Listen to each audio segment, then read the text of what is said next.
Hi friends, మీకు ఈ video నచ్చినట్లయితే లైక్ చేయండి, సబ్స్క్రైబ్. రాజు రూపకి ఇలా చెప్తూ ఉంటాడు.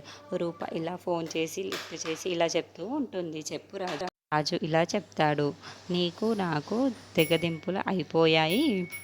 విడిపోవడమే. ఆ శ్వేత మళ్ళీ వచ్చి అమ్మతో సంబంధం మాట్లాడుతూ ఉంది అని చెప్పేసి రూప చాలా షాక్ అయిపోతూ ఉంటుంది. అమ్మ ఎంత చెప్పినా వినడం లేదు. శ్వేతని పెళ్లి చేసుకోవాలి అని టార్చర్ చేస్తూ ఉంటుంది అని రాజు రూపకి చెప్తూ ఉంటాడు. అమ్మ ఆ మాటలు విని రూప చాలా కంగారు పడిపోతూ ఉంటుంది.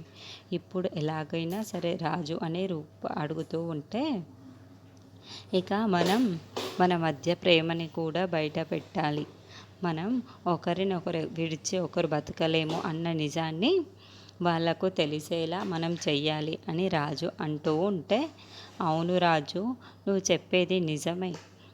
తిరుగుబాటు మొదలు పెట్టాలి, లేదంటే మనల్ని విడదీస్తూ ఉంటారు అని చెప్పేసి అంటూ ఉంటుంది రూప. ఒక అంగీకారానికి వస్తారు. ఇక వెంటనే మనం పెద్దవాళ్ళతో మాట్లాడుకొని మనం దగ్గర అయ్యేలా చెయ్యాలి అని చెప్తూ ఉంటాడు. ఇక వెంటనే రూప సూర్యప్రతాప్ దగ్గరికి వచ్చి మాట్లాడుతూ ఉంటుంది. సూర్యప్రతాప్ రూపతో చాలా నెమ్మదిగా మాట్లాడుతూ ఉంటాడు.